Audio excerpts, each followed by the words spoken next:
Okay, right. I want to try something a little bit different with you all today. So we're going to do something called a jigsaw task. Just to go over and to recap over our schedule of drugs, ordering, dispensing, storing, prescribing, things like that. What I'm going to do is I'm going to pop you into the breakout rooms again. When you're in the breakout room, I want you to do some individual work. So I'm going to pop you into breakout rooms of about 4 or 5 of you in each room. So there's 21 of you. We'll do 5 rooms. That maths took me longer than it should have done.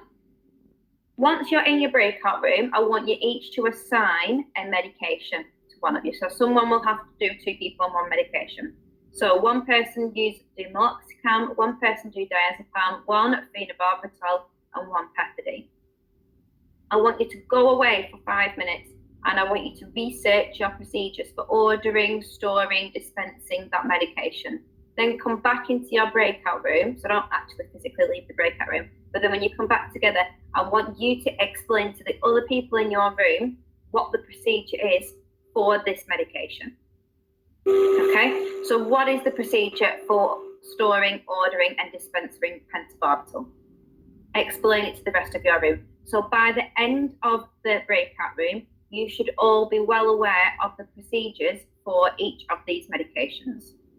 Does that make sense? Does anybody want me to re-explain that? Does anybody know what they need to do?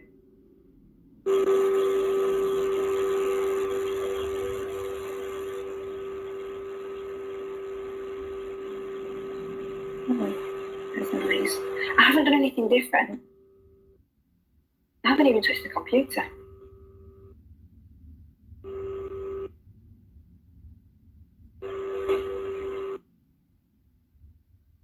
Maybe it's the laptop phone. I'll try and get my headphones working while you're doing this task. We'll just do 15 minutes of it, okay? It's just to finish off this part of the session. No, my phone's not going off at all. My phone's at the other side of the room.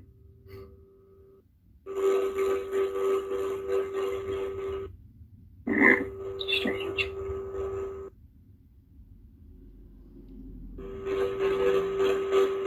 Oh, like a that kind of noise.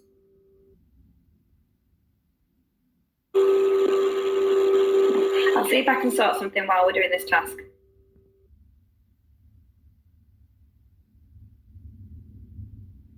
Okay, I'm going to mute myself like an angry bee.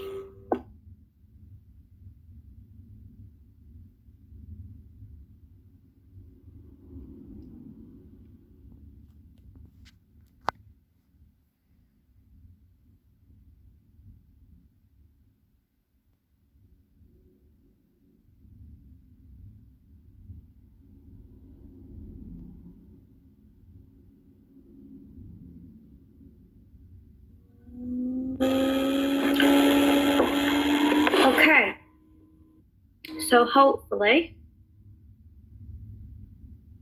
you all managed to have a look at those. Okay, sure, that is absolutely fine. What about it did you struggle with?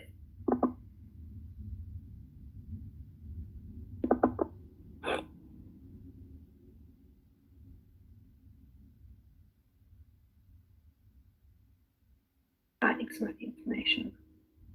Okay.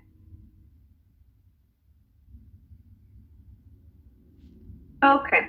Well, who managed to get information for each of the different drugs?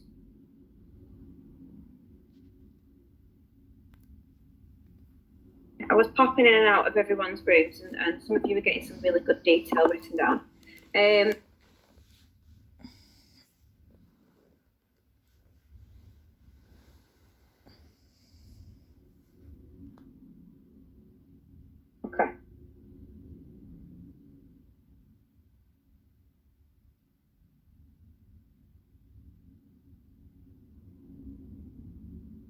Okay, so for those of you that managed to complete the task and get information for each of the drugs,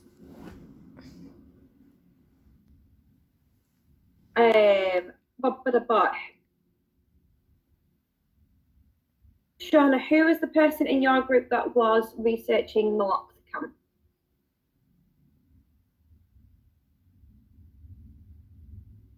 Oh, okay. Did you find much about meloxicam?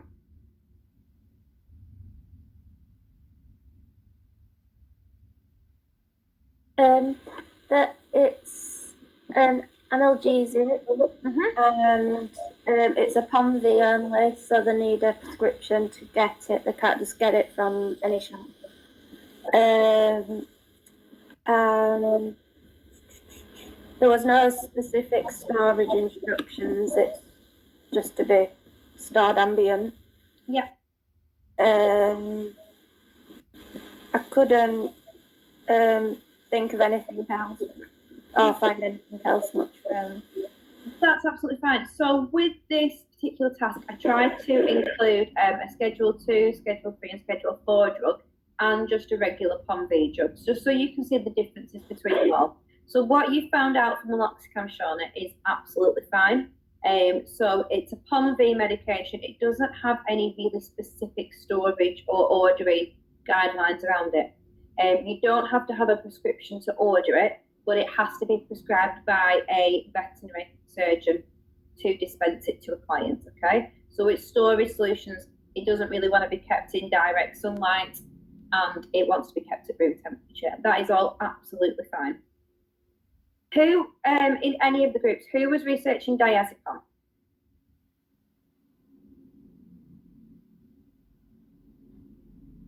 Just to help Shauna's group out.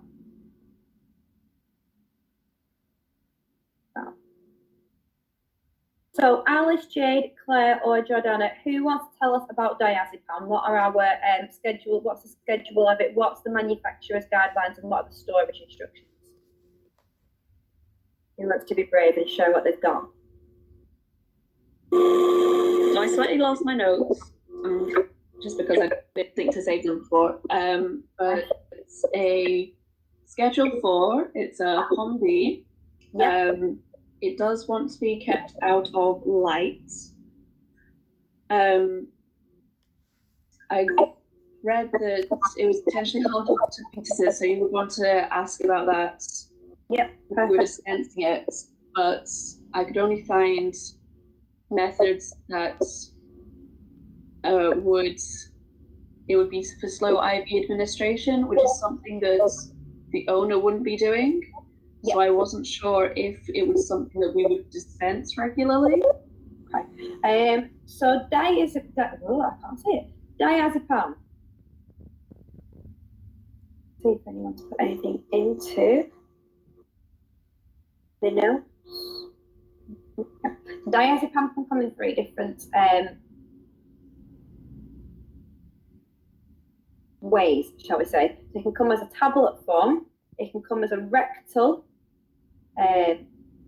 medication, so it will come in a little dispensing squeezy tube that you can pop rectally, and it can be given intravenously or intramuscularly, so it can come as an injection form. Okay, so there's 3 different forms of diazepam that you may get. You wouldn't be giving the injection out to a client. It would be the rectal or the tablet medication. Anyway, you were absolutely right there when you said, Claire, that it needs to be stored out of light. So if you ever see a bottle of diazepam in practice, you'll notice that it's in a brown bottle, and that brown bottle is to protect from the sun's UV lights. So you shouldn't be drawing up injections of diazepam into a syringe and leaving them on the side, because they'll start to become deactivated by the sunlight.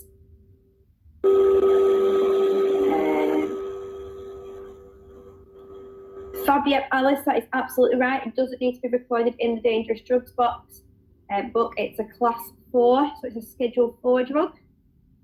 Okay. You do need a prescription, just like Alice has said. So you need a controlled drugs requisition form. So it needs to be signed by the veterinary surgeon when you're ordering it from your wholesalers. Fabulous. Oh, yes, good one, Jade. Yeah. So it's not licensed for use in animals. So you have to use the cascade system when you are administering it or prescribing it to animals. You've all got some really good points there. Well done, guys. So what about pentobarbital? Who did pentobarbital?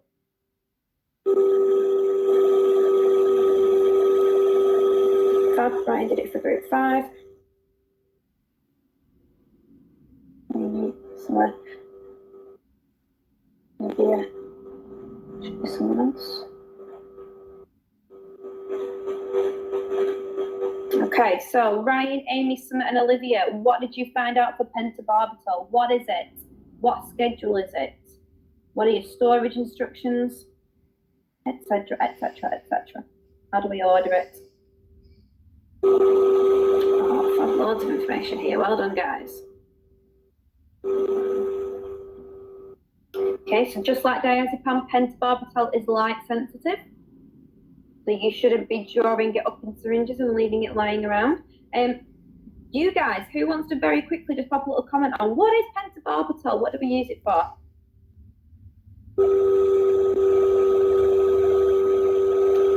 Perfect. Yeah, it's our euthanasia drug.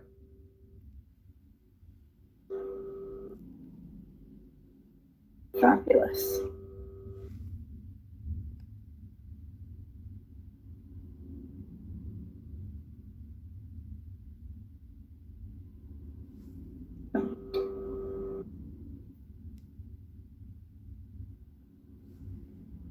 Just reading through what you've got.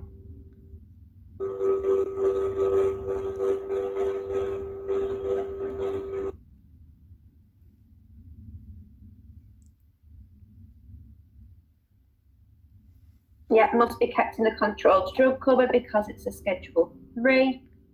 Got a 3-year shelf life with a 3-month expiry date. So usually we'll get our pentobarbital bottles. Unfortunately, generally the bottles don't tend to be open for longer than 3 months. But if you've got, say, if you work at a practice that does home visits occasionally, and you have your vets that very naughtily carry a little bottle of pentobarbital around in their car or in their car carry box, we need to be checking the broach dates on these quite often because those are the ones that tend to get missed and it could become less effective. Yeah, so pentobarbital is usually one that does sort of shock a few people. The medication, the drug that we use for euthanasia is only Schedule 3, so there's no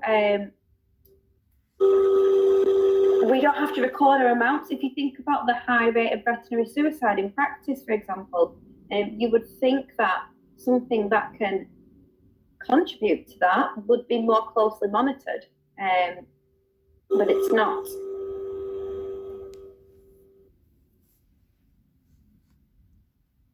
Okay, and pethidine. Who had pethidine and what did you find out about it?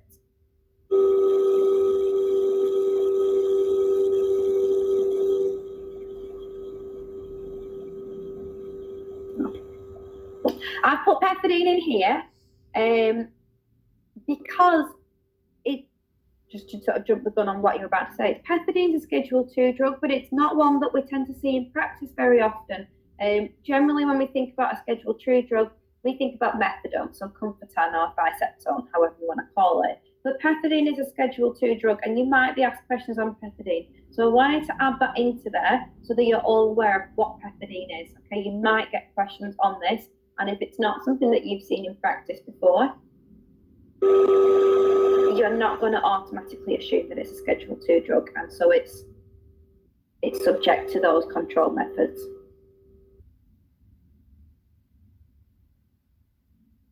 Yep, you must record it in your dangerous drugs book. Must be kept in your safe. Absolutely. Oh, lots of information there, Zara. Shouldn't be stored above 25 degrees Celsius.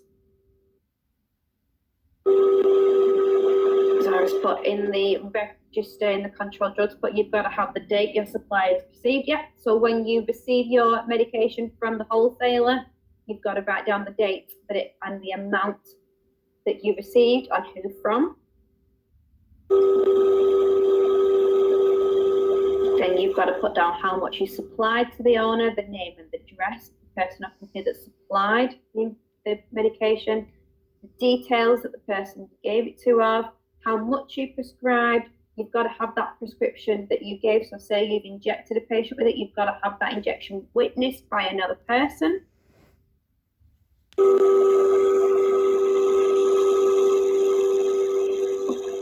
Vicky's put down that it needs to be in the controlled drugs cabinet. Absolutely. You need a requisition form to order stock. Yeah. Got to keep your invoices for 2 years. Yeah, good one, Vicky. Yeah, I don't think anybody else got that. Ryan, pethidine is a pain relief. So it's sometimes used in pre-medication injection. It's a very good pain relief, but it's very short acting. It's used quite often in pregnant women that are in labour because it's really short acting. So a lot of practices don't use it as often anymore because they use Comfortam or methadone, whatever you want to call it, because it lasts for a little bit longer, so you don't have to give as many recurrent injections. Okay, so some really good things. So hopefully, I think it was Sean who said that you'd struggled with it. Hopefully you've got some really good information there from the other guys from the other groups that managed to find out bits of information on those different drugs. I just wanted to highlight you that storage of different scheduled drugs is very different, especially when we're dispensing those medications, and it's really important that you're aware of what schedule these drugs fall under, not just for your exam, but for when you're working in practice.